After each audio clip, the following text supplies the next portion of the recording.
So by now you already know the next gen Toyota 4Runner and Lexus GX, the 2024 models, are going to have either a turbocharged 4-cylinder or a turbocharged 6-cylinder, and that's got you completely terrified because there's no way Toyota can make a reliable turbocharged engine. They don't know what they're doing. They should have a naturally aspirated engine like the V8 in this 2021 Lexus GX550. But I got a question for you. How old were you 40 years ago? Because that's how long Toyota has been making their indestructible turbocharged engines, and today we're going to talk about it.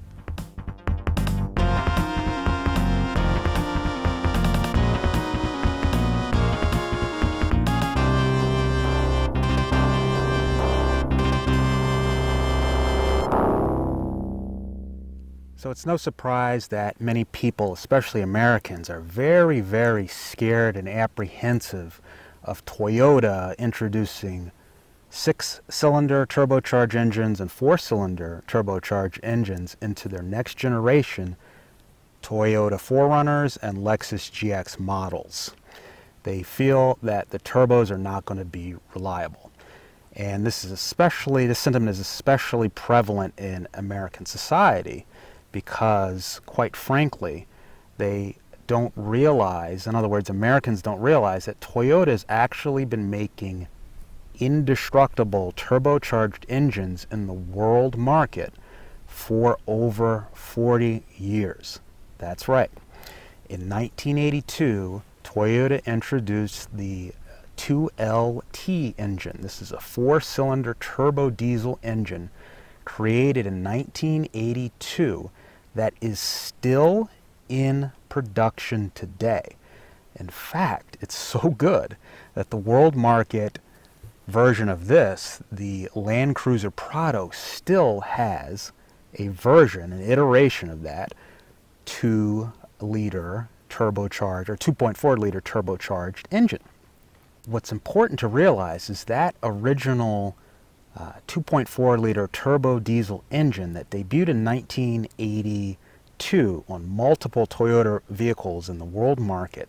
People have already reported over 300,000 miles, over 500,000 miles on those turbocharged 4-cylinder engines. They are tried and true and have gone well beyond the average lifetime anyone would expect out of a vehicle. What I mean by that is over 300K, over 500K. They're already tried and true. But Toyota didn't stop at their 4-cylinder turbo diesel engines. And around 2007, they came out with their twin turbocharged V8 turbo diesel. 2007. Now that's about, I can't do the math in my head, but I think that's roughly 15 years ago. And that twin turbo V8 diesel was put in the full-size Land Cruiser in the world market. And that is already reported over 500,000 miles or more. And again, we're going 15 years back, and it's still in production today, or iterations of it. So the turbo game is nothing new for Toyota. So the anxiety Americans feel that it's somehow this, new thing that Toyota is going to figure out. Quite the contrary. Toyota in the world market, unbeknownst to most Americans, are known for the unbreakable turbocharged engine creators. That's their reputation once you leave this country. Again, Americans don't know this for reasons, but that's the world reputation. Toyota makes unbreakable turbos that have been proven to last. Now, I know what people are going to say, well, that's not a gasoline turbo, that's a turbo diesel, and that's true. I'm talking about these unbreakable turbo diesel engines, and in these next gen of 4Runner and GX we're talking about turbo gasoline engines. Well, in a turbo diesel engine you actually have more stress, higher compression, and more stress on the internals. So you know Toyota's got that part covered because they already can make their turbo diesels last. The main difference is heat. In other words, the emissions coming out of a turbo gas engine, like on this next gen, are higher. Turbo diesel emissions, meaning the exhaust temperatures, are lower. What that means is Toyota essentially faced their only problem or challenge is to get that thermal load, that heat load on the exhaust gases spinning the turbine in the gas version to come down lower. Their only, quote, new challenge is bringing that the exhaust gases or exhaust temperature down on those turbos to make the turbos essentially run cooler. Now they're going to do this through air cooling and liquid cooling. Furthermore, the V6 gasoline turbo has already solved that issue in a very simple way, simply by putting it in a V configuration. In other words, now you have two exhaust ports. You have 3 and 3. And so you put a turbo here and a turbo here, and each turbo only has to deal with 3 cylinders instead of 4, like on their turbo diesel. So you essentially get rid of the heat signature of one cylinder on each turbo, and that solves the, quote, overheating problem. On the 4-cylinder turbo that is probably going to debut on the next generation 4Runner that's currently in the Lexus NX, the Highlander now, and a couple other models, including the Toyota Crown that's coming to America. They've, again, solved this issue through air cooling, liquid cooling, vectoring of air over the turbochargers.